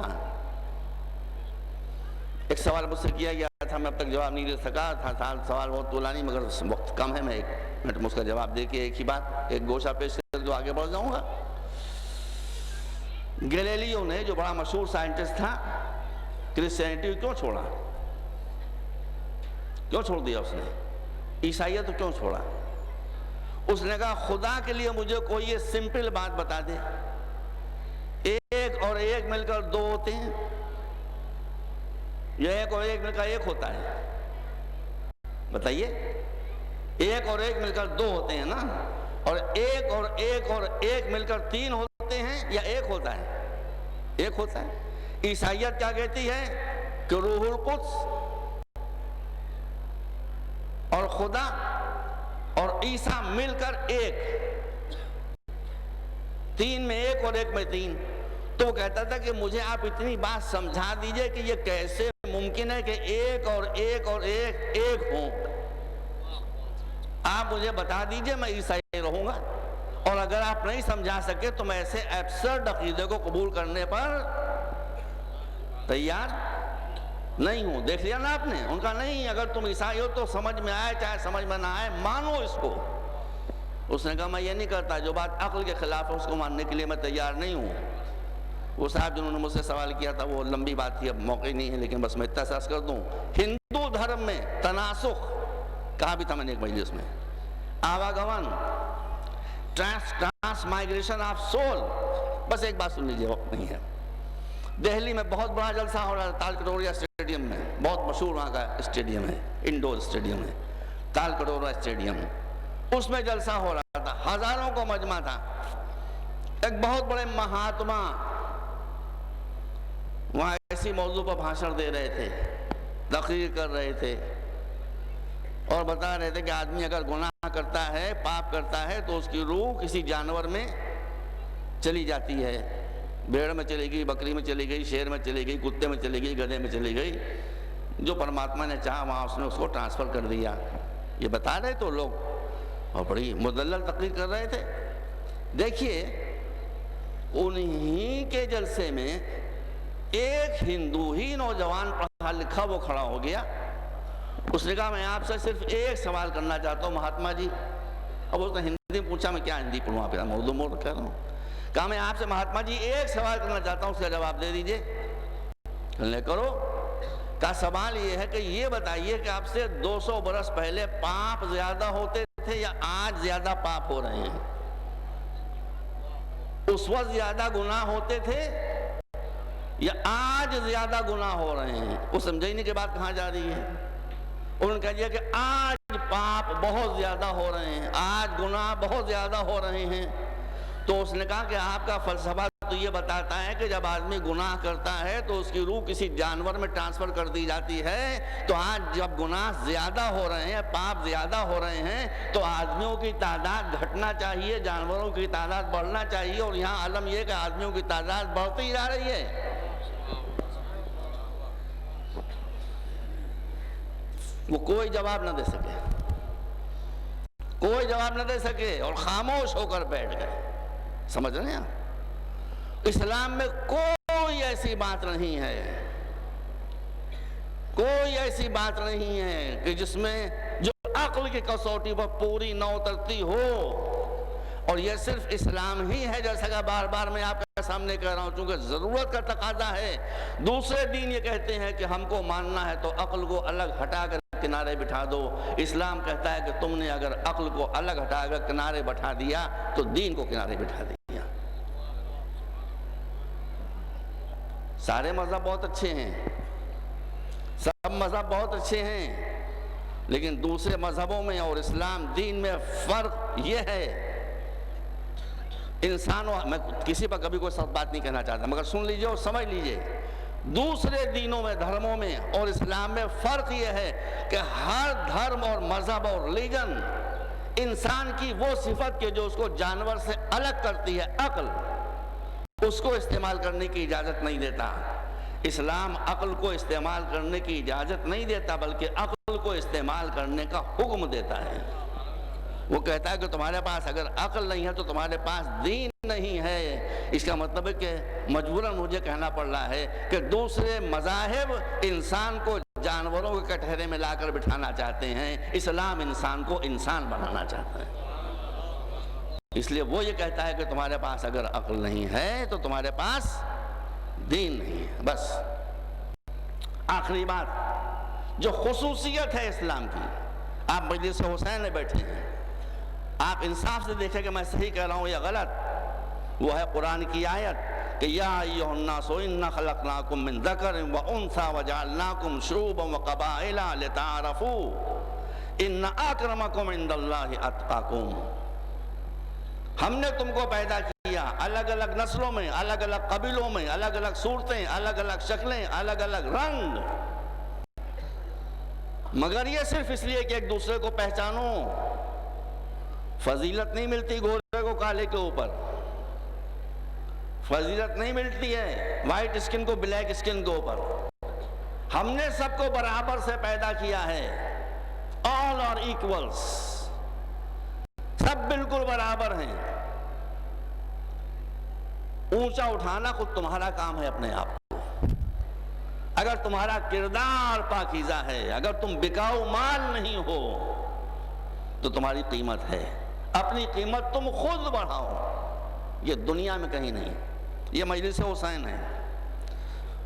میں آپ حضرات سے پوچھنا چاہتا ہوں، ابھی یہاں جو مجھ سے بھی ذرا سینئر لوگ ہیں، دو چار تو بیٹھے ہی ہوں گے، جناب آپ مجھے اتنا بتائیے، جو نہیں بیٹھے انہوں نے پڑھا ہوگا، ہندوستان میں، غیر منقسم ہندوستان پر انگریزوں نے 90 سال حکومت کی کہ نہیں کی؟ 90 سال حکومت کی انہوں نے۔ ہمارا ملک، ہمارے بھائی، وہ وہاں سے ہزاروں میل دور سے بیٹھ کر حکومت کر رہے ہیں، مگر کیا ہندوستانی ریلوے کا یہ قانون نہیں تھا اس زمانے میں کہ فرسٹ کلاس میں صرف انگریز بیٹھ سکتا ہے، ہندوستانی نہیں بیٹھ سکتا؟ کیوں صاحب تھا، یہ قانون کا نہیں تھا؟ یہ کون سا قانون ہے؟ اگر آپ ہندوستانی ہیں تو آپ اس کلاس میں نہیں بیٹھ سکتے کہ جہاں انگریز بیٹھتا ہے۔ میں آپ سے پوچھنا چاہتا ہوں، انگریز یہاں 90 سال رہے، کبھی کسی انگریز نے شیروانی پہنی؟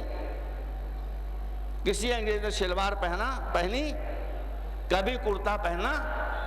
90 سال یہاں رہے، مگر سپیریٹی کمپلیکس میں کہ ہم تم میں شامل ہونے پر تیار نہیں ہیں۔ تم نیچے ہو، ہم اونچے ہیں۔ کیا ہے آپ میں بات کی جو آپ اونچے ہیں؟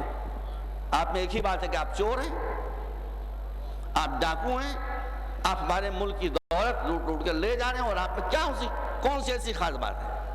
اور کیا آپ نے؟ اور آج بھی میں بھی 30-35 سال سے انگلینڈ جا رہا ہوں، اللہ کا شکر ہے بہت سے مسلمان ایسے ہیں جو جمے ہوئے ہیں، لیکن بہت سے ایسے بھی ہیں کہ جو صرف اس لیے کہ انگریز ہم کو اپنوں میں شامل کر لیں، انہوں نے اپنا کلچر چھوڑ دیا، اپنی زبان چھوڑ دی، داڑھی منڈوا لی، سوٹ پہننا شروع کر دیا، کلبس میں جانا شروع کر دیا، بارز میں جانا شروع کر دیا، ڈانس کرنا شروع کر دیا، سب کچھ کرنا شروع کر دیا، وہی کہ جو وہ بدبخت کرتے ہیں وہی سب ان لوگوں نے بھی کرنا شروع کر دیا، مگر اس کے بعد مسلمان انگریز ان کو اپنانے پر تیار نہیں ہوئے۔ یہ گراؤنڈ ریئلٹیز ہیں جو آپ کے سامنے میں رکھ رہا ہوں۔ ہندو دھرم، بس مجلس کو میں ختم کر رہا ہوں، ہندو دھرم ابھی جب میں لکھنؤ سے چل رہا تھا، اس سے 2 روز پہلے، صرف 2 روز پہلے، انگریزی اور اردو اور ہندی اخباروں میں ایک خبر چھپی کہ واشنگٹن میں ایک ہندو گھرانہ تھا، واشنگٹن امریکہ میں ایک ہندو گھرانہ تھا، ایک ہندو نوجوان نے ایک شیڈول کاسٹ لڑکی سے شادی کر لی۔ کون سا گناہ کیا اس نے؟ اور وہ لڑکی حاملہ ہو گئی، شادی کے بعد پریگننٹ ہو گئی۔ ایک دن وہ آیا کہ باپ نے وہ گھر جلا دیا جس میں اس کا اپنا بیٹا تھا، اپنی بہو تھی پریگننٹ، اور وہ سب جل کے مر گئے، اسی الزام پر کہ تم نے یہ کیسے کیا کہ ایک شیڈول کاسٹ، ایک لو کاسٹ عورت سے تم نے شادی کر لی۔ دیکھ رہے ہیں آپ؟ کیا اسلام میں یہ ہے؟ اسلام میں یہ نہیں ہے، کوئی لو کاسٹ نہیں ہے اسلام میں، سب ایکول کاسٹ ہے، سب برابر ہیں۔ ہمارے یہاں اسکولوں میں یہ مرحلہ ہے جو گورنمنٹ کے لیے ایک پرابلم بنا ہوا ہے کہ اگر لو کاسٹ کی کوئی عورت بچوں کے لیے کھانا پکاتی ہے تو ہاسٹل کے بچے جو اپر کاسٹ کے ہیں وہ کھانا نہیں کھاتے۔ مجلس ختم ہو گئی یہیں کے اوپر، دیکھ لیا آپ نے؟ روز یہ مصیبت آتی ہے کہ چونکہ وہ لو کاسٹ کی عورت ہے، وہ نیچ ذات عورت ہے، لہذا اس کے ہاتھ کا پکایا ہوا کھانا ہم نہیں کھائیں گے۔ یہ ہے ہندو دھرم، یہ ہے ہندو مذہب۔ ہم ان سے محبت کرتے ہیں لیکن بات ہم بتا رہے ہیں، یہ ہے ہندو دھرم کہ جہاں لو کاسٹ عورت کے ہاتھ کا پکایا ہوا کھانا اپر کاسٹ نہیں کھاتا کہ ہم اس کھانے کو نہیں کھائیں گے، یہ پوتر ہے، یہ پاک نہیں ہے، یہ نجس ہے۔ اسلام کو دیکھنا ہے تو خانہ فاطمہ زہرا میں آؤ، یہاں نیچ ذات عورت کا پکایا ہوا کھانا اپر کاسٹ کے لوگ نہیں کھا رہے ہیں۔ اور فاطمہ کی یہاں جو کنیز ہے حبش کی فضہ، فقط یہ نہیں ہے کہ وہ کھانا پکا رہی ہے اور فاطمہ اس کا کھانا کھا رہی ہے، بلکہ باری بندھی ہوئی تھی۔ ایک دن فضہ کھانا پکاتی ہے اور فاطمہ کھانا کھاتی ہیں، ایک دن فاطمہ پکاتی ہے اور فضہ کھانا کھاتی ہے۔ یہ ہے اسلام، یہ ہے اسلام۔ بلال حبش کے رہنے والے، بھائی جو یہاں لو کاسٹ ہیں ان کو وہاں حبشیوں کو ویسے سمجھا جاتا تھا۔ جب مسجد نبوی بن گئی تو مؤذن کون بنا اس کا؟ حضرت بلال، جن کے منہ سے شین نکلتی بھی نہیں تھی، جو کہتے تھے اشہد ان لا الہ الا اللہ و اشہد ان محمد رسول اللہ۔ تو صحابہ کرام نے کہا کہ خدا کے رسول، نے کہا تو تلفظ ہی صحیح نہیں ہے، ان کو ہٹائیے، کسی ایسے کو بلائیے اذان دینے کے لیے کہ جس کی زبان تو کم سے کم صحیح ہو، تلفظ تو صحیح ہو۔ آپ نے فرمایا مسلمانوں کیسی بات تم کر رہے ہو، اذان عربوں کے لیے نہیں دی جا رہی ہے، اذان اللہ کے لیے دی جا رہی ہے۔ اللہ زبان کی حرکت کو نہیں دیکھتا، دل کی دھڑکن کو دیکھا کرتا ہے، وہ ان کے خلوص کو دیکھ رہا ہے۔ یہ ہے اسلام۔ اسی لیے میں نے کہا تھا کہ صرف اور صرف اسلام کے اصولوں پر اگر مسلمان خود چلنا شروع کر دیں، خدا کی قسم تو ساری دنیا مسلمان ہو جائے۔ بس مجلس ہے، کربلا کے میدان میں آ جائیے، کربلا میں ہر قسم کی نمائندگی موجود ہے 72 میں۔ یہاں ایک حبشی غلام بھی ہے، جون، حبش کا رہنے والا۔ پہلے تو یہی بات جو دنیا میں ذلیل سمجھی جاتی ہے، اسلام میں نہیں، حبش کا رہنے والا اور پھر بھی غلام۔ اور یہ غلام جب حسین کے پاس آیا ہے کہ مولا مجھے بھی آپ شہید ہونے کی اجازت دیجئے، تو حسین نے کہا کہ جون دیکھو، بہت پیار سے کہا، بہت پیار سے کہا، جون دیکھو ایسا ہے کہ تم تو ابو ذر کے غلام تھے نا؟ کہا تھا میں۔ کہا جب ان کا انتقال ہو گیا تو ہم نے تم کو پریشانی میں دیکھا، اس لیے ہم نے تم کو اپنے ساتھ رکھ لیا، تم کو زحمت دینے کے لیے تھوڑی ہم نے اپنے ساتھ رکھا تھا، تم کو پریشانی سے بچانے کے لیے ہم نے اپنے ساتھ رکھا تھا۔ اب جو تم کو پریشانی سے بچانا چاہتا تھا وہ خود مصیبتوں میں پھنس گیا ہے، تو ہم تم کو خوشی سے اجازت دیتے ہیں کہ تم چلے جاؤ، جنگ نہ کرو، اپنی جان بچا لو، چلے جاؤ، تم پر کوئی الزام نہیں، کوئی گناہ نہیں، کوئی پرسش تم سے نہیں ہوگی، امام وقت تمہیں خود اجازت دے رہا ہے۔ عزاداروں، بہت سے مجاہدوں کو امام نے شہادت دینے میں پسو پیش کیا، لیکن ان کا انداز دوسرا تھا۔ جو انداز جون کا تھا وہ مجھے کہیں نہیں ملتا۔ جب امام نے کہا کہ میں تمہیں مرنے کی، جہاد کرنے کی اجازت نہیں دوں گا، میں تم کو آرام دینے کے لیے لایا تھا تو جون کا سینہ تن گیا، پیشانی پر شکنیں پڑ گئیں، اور ایک مرتبہ کہا کہ فرزند رسول میں سمجھ گیا۔ بات یہ ہے کہ میں حبش کا رہنے والا ہوں، بات یہ ہے کہ میرے چہرے کا رنگ سیاہ ہے، بات یہ ہے کہ میں غلام تھا، میرا نسب بھی کسی کو نہیں معلوم ہے۔ آپ نہیں چاہتے کہ میرا خون آپ کے پاک خون میں ملے، مگر فاطمہ کے لال میں بھی طے کر کے آیا ہوں کہ اپنا خون آپ کے خون میں ملا کر رہوں گا۔ دیکھ رہے ہیں آپ؟ اب حسین کیا کریں؟ اب کیا کریں؟ حسین نے اجازت دی، جون میدان کارزار میں آیا، آنے کے بعد بہادری سے لڑا، زمین پر گرا، آواز دی مولا کو، مولا مولا یہ آپ کا غلام، یہ آپ کے غلاموں کا غلام، آپ ہی کی قسم کھا کر کہتا ہے کہ مولا آپ جون کی طرف اسی انداز سے چلے جیسے قاسم کی طرف چلے تھے، جیسے علی اکبر کی طرف چلے تھے۔ آپ کا برتاؤ وہی تھا جو اپنے سگے بیٹے کے ساتھ تھا، ویسے ہی دوڑتے ہوئے آئے، ویسے ہی زمین پر بیٹھ گئے، اسی طرح سے اس کا سر اٹھا کر زانوں کے اوپر رکھا۔ وہ بے ہوش تھا، اس نے آنکھ کھول کر امام کو دیکھا، زبان سے کچھ نہیں کہا۔ جب دیکھا کہ میرا سر فاطمہ کے بیٹے کی گود میں ہے تو مسکراتے ہوئے دنیا سے رخصت ہو گیا۔ یہ جون مسکراہٹ کا ہے کہ تو شاید جون کا جواب میں تو کہا میں تو سپاہی ہوں، میری کامیابی یہ تھی کہ جو میں نے کہا تھا وہ کر کے دکھا دوں۔ میں نے کہا تھا مولا میں اپنا خون آپ کے خون میں ملا کے رہوں گا۔ جب میں نے دیکھ لیا کہ میرے خون کی دھاریں فرزند فاطمہ کے جسم کے اوپر بہہ رہی ہیں تو مجھے اپنی کامیابی کا احساس ہو گیا۔ بس زداروں، آج شب عاشور ہے، میری سمجھ میں نہیں آ رہا ہے میں کیا کروں۔ جو اعلان کیا گیا ہے اگر آپ اس کی پابندی کریں تو بھی ٹھیک ہے، مگر میں تو آج کچھ اور آپ سے کہنے کے لیے آیا تھا۔ میں انتظامات میں کوئی مداخلت نہیں کرنا چاہتا، لیکن میں خالی یہ بتا رہا ہوں کہ میں کیا کہنے آیا تھا آپ سے۔ میں تو آپ سے یہ کہنے آیا تھا کہ میں مجلس پڑھ رہا ہوں، جس لمحے آپ چاہیں ماتم شروع کر دیں۔ کیوں یہ بات میں کہنے والا تھا آپ سے؟ جس لمحے آپ چاہیں، بالکل نہ خیال کریں میری بات کر جائے، آپ ماتم شروع کر دیں، میری طرف سے اجازت ہے۔ کیوں؟ اس کی وجہ میں سوچ رہا تھا کیا وجہ اس کی بتاؤں آپ کو۔ اس کی وجہ یہ ہے کہ بازار کوفہ و شام میں زین العابدین اور جناب زینب پر خطبہ دینے کی پابندی نہیں تھی۔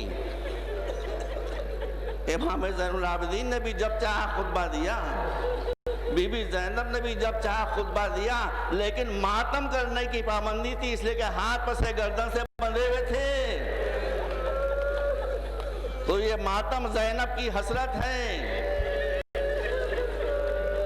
یہ ماتم ام کلثوم کی حسرت ہے، یہ ماتم سکینہ کی حسرت ہے۔ میں قطعاً برا نہیں مانوں گا۔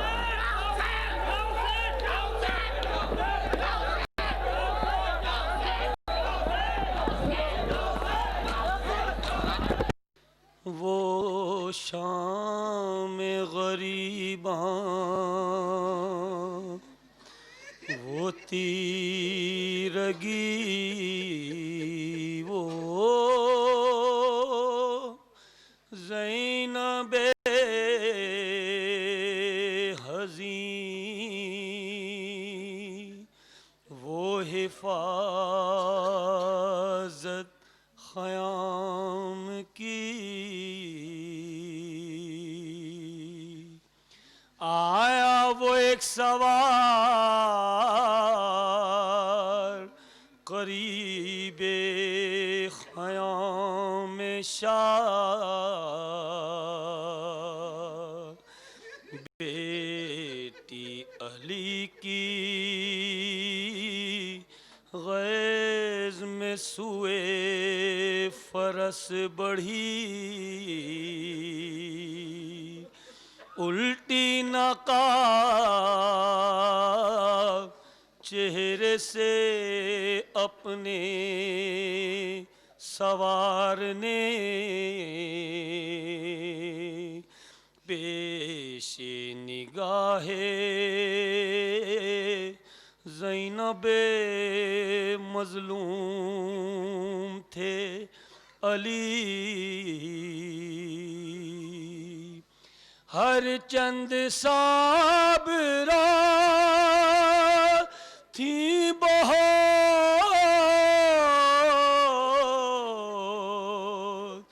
بنت فاطمہ، بے ساختہ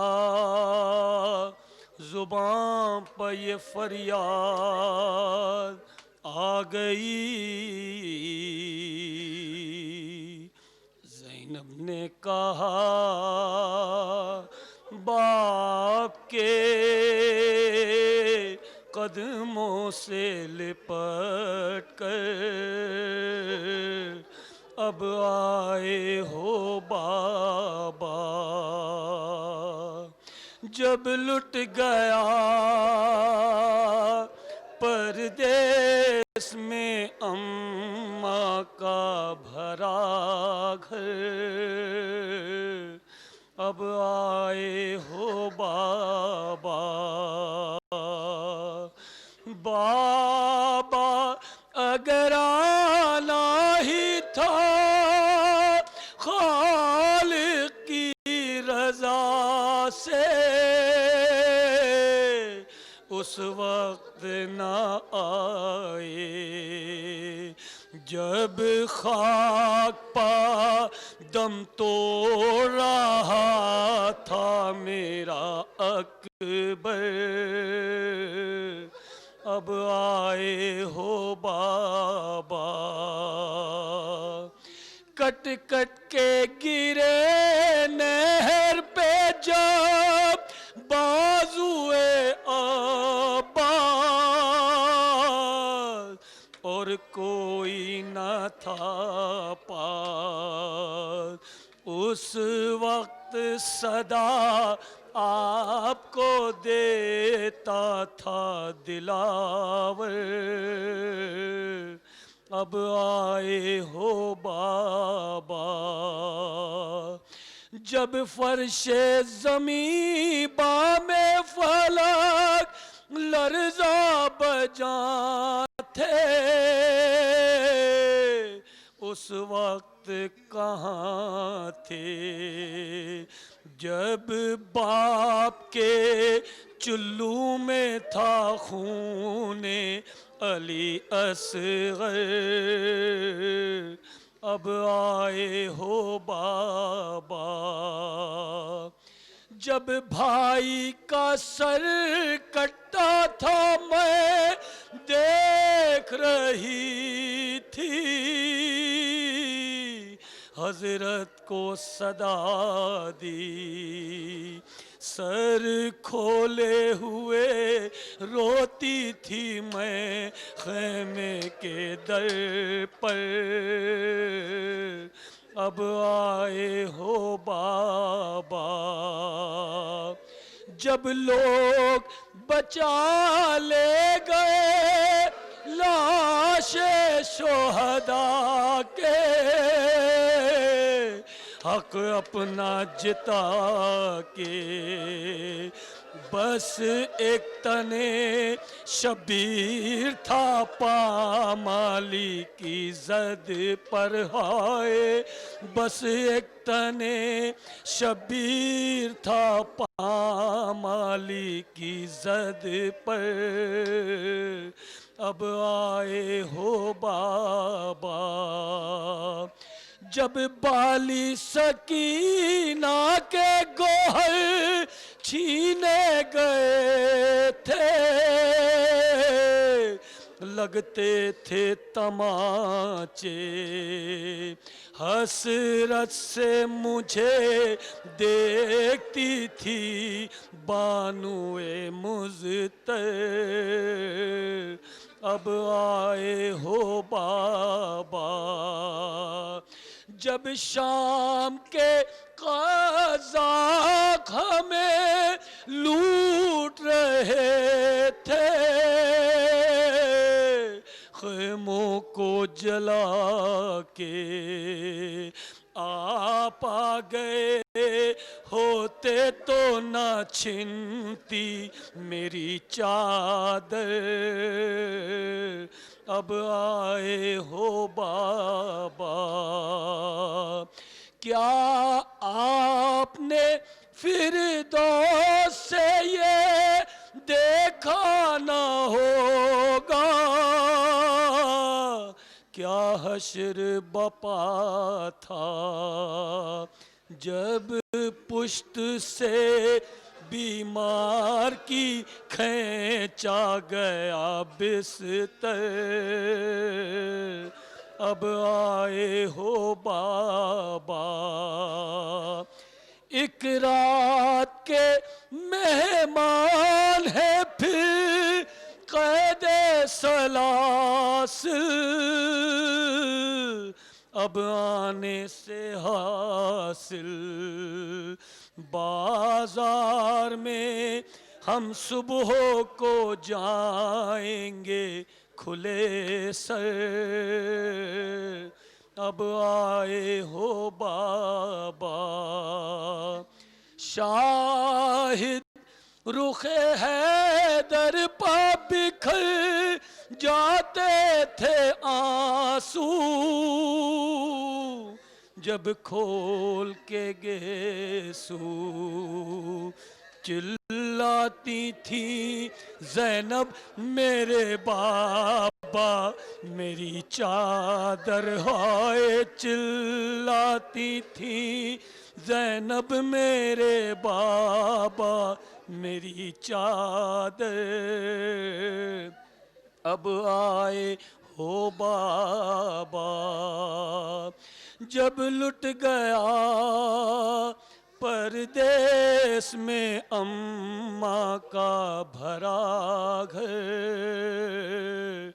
اب آئے ہو بابا، زینب نے کہا باپ کے قدموں سے لپٹ کر، اب آئے ہو بابا۔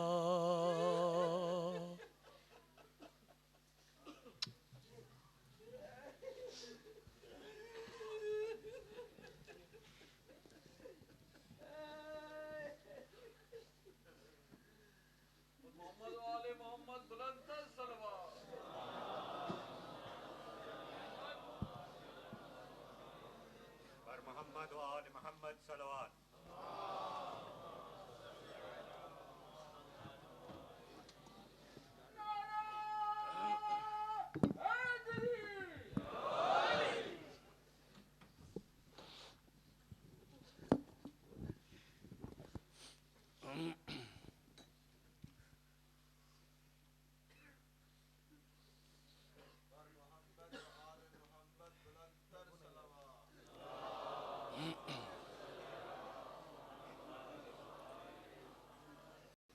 فاتحہ۔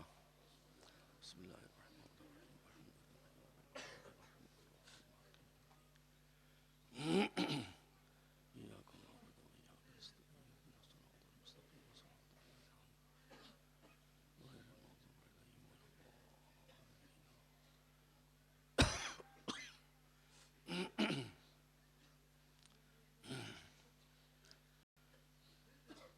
اعوذ باللہ السمیع العلیم من الشیطان اللعین الرجیم،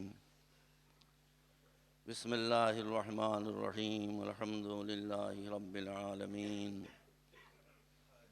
بارئ الخلائق اجمعین، والصلاة والسلام والتحیۃ والاکرام علی سیدنا و نبینا و شفیعنا بالقاسم محمد وآلہ الطیبین الطاہرین المعصومین الہداة المہدیین الذین اذھب اللہ عنہم الرجس وطہرہم تطہیرا، ما بعد، وقال اللہ سبحانہ تبارک وتعالی وهو اصدق الصادقین، افغیر دین اللہ یبغون وله اسلم من فی السماوات والارض طوعا وکرہا والیہ یرجعون، صلوات محمد وآل محمد۔ جیسا کہ آج بھی میں آپ کے سامنے عرض کروں گا اور اس سے پہلے بھی برابر عرض کرتا رہا ہوں کہ ارشاد اقدس الہی ہو رہا ہے کہ خود ہم نے تمہارے لیے ایک دین کو منتخب کیا ہے، اور جو دین ہم نے تمہارے لیے منتخب کیا ہے یہی پورے کائنات کا دین ہے۔ اس لیے اس دین سے منہ موڑ کر کسی اور دین کی طرف اپنا رخ نہ کرو۔ پوری کائنات ہمارے سامنے اپنے وجود و خواہشات اور تمناؤں کو سپرد کیے ہوئے ہے۔ میرا موضوع سخن تھا اسلام ہی کیوں، اور اسی کے متعلق جو کچھ میں آپ کے سامنے عرض کر سکتا تھا، اگرچہ حق کے موضوع میں ادا نہ کر سکا، بہرحال کچھ باتیں میں نے آپ کے سامنے پیش کیں۔ اور کل تک میں نے آپ کے سامنے یہ عرض کیا کہ صرف اور صرف اسلام ہی وہ دین ہے کہ جس میں انسانیت کے لیے نجات کا راز پوشیدہ ہے۔ اب مسئلہ ایک ہی آتا ہے کہ آخر دنیا اسلام ہی کو کیوں اختیار کرے؟ تو میں سارے اپنے بھائیوں کو، چاہے وہ ہندو ہوں، چاہے کرسچن ہوں، چاہے کسی بھی مذہب سے تعلق رکھنے والے ہوں، ایک بات کی طرف متوجہ کرنا چاہتا ہوں، اور وہ بات یہ ہے کہ قرآن مجید کی کوئی ایسی پیشین گوئی نہیں ہے کہ جو درست ہو کر ہمارے سامنے نہ آ گئی ہو۔ تمہید کی منزل بہت مختصر ہے، پھر مصائب کی منزل ہے۔ آپ ملاحظہ فرمائیں کہ میں نے عرض کیا تھا ایک مجلس میں کہ کہاں 313 بھوکے پیاسے اصحاب، اور کہاں 700 اور 1000 کے بیچ میں مسلح لشکر سیر و سیراب، مگر قرآن مجید نے پیشین گوئی کر دی کہ اے رسول آپ گھبرائیں نہیں، جنگ ہونے دیں۔ اور آپ یہ دیکھیں گے کہ یہ 313 اس بڑی جمعیت کو شکست فاش دے دیں گے اور اپنے کشتوں کو چھوڑ کر میدان جنگ سے راہ فرار اختیار کریں گے۔ وقت نہیں ہے، میں تفصیلات میں جانا نہیں چاہتا ہوں۔ ایک دوسری منزل ہے کہ جب اس سے بھی زیادہ بے کسی کا عالم تھا اس سے پہلے، اور وہ منزل تھی کہ رسول مجبور ہو گئے تھے اپنے وطن مکے کو چھوڑ کر مدینے کی طرف ہجرت کرنے کے لیے۔ کوئی پیغمبر کا پرسان حال نہ تھا، جو تھے بھی وہ مدینے جا چکے تھے یا دوسرے مقام پر ہجرت کر کے جا چکے تھے، اور کفر کا ہر طرف سے نرغہ تھا۔ پیغمبر اپنے بستر پر علی کو لٹا کر جب مکے سے مدینے کی طرف جا رہے تھے تو پلٹ کر بار بار مکے کو دیکھ رہے تھے۔ رسول نے جبرائیل کو بھیجا اور جبرائیل نے کہا کہ آپ پلٹ کر مکے کو کیوں دیکھ رہے ہیں؟ تو آپ نے ارشاد فرمایا کہ مجھے اس مکے سے بہت محبت ہے، میرے اوپر بہت شاق ہے کہ میں اپنا آبائی وطن چھوڑ کر جا رہا ہوں۔ تو جبرائیل نے فرمایا کہ آپ گھبرائیں نہیں، اللہ کا ارشاد ہے، سورۃ القصص آیت نمبر 85 موجود ہے، آپ ملاحظہ فرمانے ارشاد ہوتا ہے کہ ان الذی فرض علیک القرآن لرادک الی معاد۔ آپ گھبرائیں نہیں، آپ بے کسی اور بے بسی میں آج جس مکے سے نکالے جا رہے ہیں یا آپ خود ہجرت فرما کر جا رہے ہیں، اسی مکے میں ہم آپ کو عزت و احترام کے ساتھ واپس لائیں گے۔ یہ پیشین گوئی پوری ہوئی کہ پوری نہیں ہوئی؟ مختصر یہ ہے کہ قرآن مجید نے جو بھی پیشین گوئی کی وہ پیشین گوئی پوری ہو کر رہی۔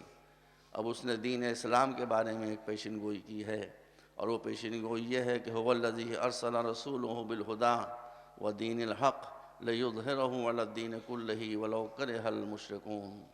ہم نے دین حق اسلام کو بھیجا ہے، اور ایک دن وہ آئے گا کہ جب سارے ادیان باطلہ، سارے مذاہب اور سارے ورلڈ آرڈرز مٹ جائیں گے اور صرف اسلام رہ جائے گا۔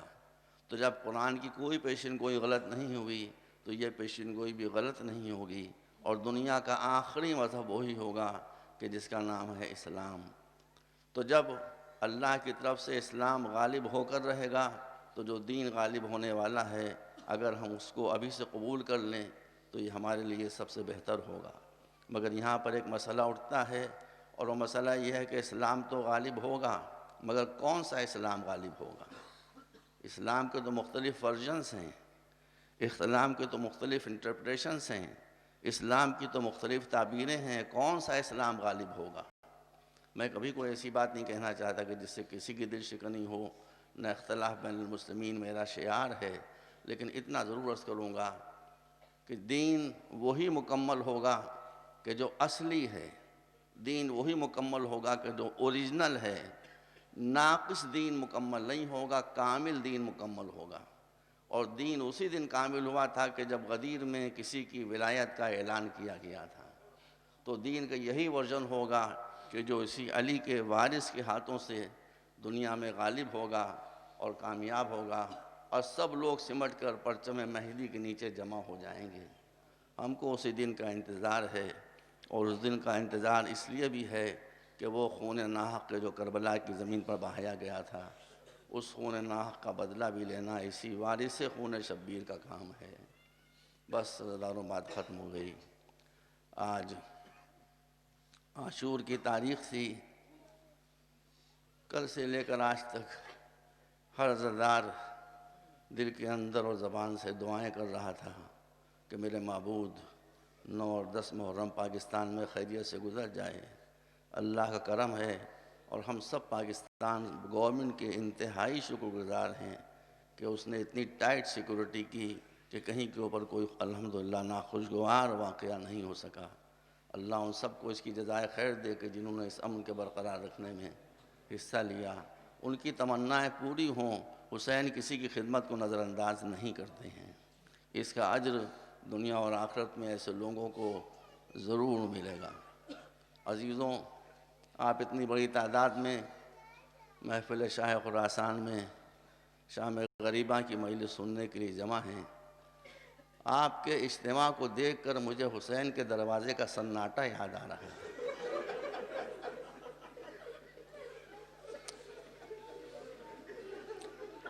آج یہ اتنا بڑا مجمع ہے، میری نظر جہاں سے جہاں تک جا رہی ہے، لوگوں کے سروں کے علاوہ مجھے کچھ نہیں دکھائی دے رہا ہے، مگر اجتماع کو دیکھ کر حسین کے دربار کا، حسین کے دروازے کا، حسین کے خیموں کا سناٹا بھی نظروں کے سامنے لے آئیے۔ اس لیے کہ اب حسین علی اصغر کو دفن کر کے پلٹے ہیں۔ ایک 6 مہینے کا بچہ، اس کو دفن کر کے پلٹے ہیں۔ خیمے کے در پر آ کر آواز دی کہ زینب میرا سلام قبول کرو، کلثوم میرا سلام قبول کرو، رقیہ اور رباب میرا سلام قبول کرو، میرے ماں کی کنیز فضہ تو بھی میرا سلام قبول کر، تو نے بھی مجھ پر بڑی محنتیں کی ہیں۔ حسین وہاں سے رخصت ہونا چاہتے تھے کہ ایک مرتبہ زینب دروازے پر آ گئیں اور کہا کہ بھیا، اہل حرم نے، بیویوں نے اپنا نمائندہ بنا کر مجھے آپ کے پاس بھیجا ہے۔ کہا بیویوں کی فرمائش کیا ہے؟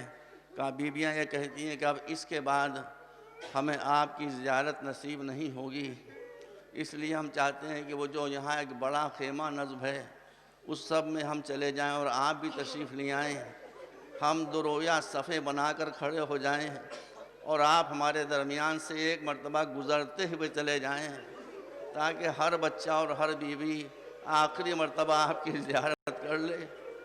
عزادار حسین تیار ہو گئے، بیویاں اس بڑے خیمے میں آئیں، امام حسین پہ سر جھکائے ہوئے تشریف لائے، بیویوں کے ایک سرے کے اوپر کھڑے ہوئے۔ عزاداروں، آج عاشور کے دن اور کل 9 محرم کو میں جلوس کا منظر دیکھ رہا تھا، اس منظر میں نظروں کے سامنے یہ باتیں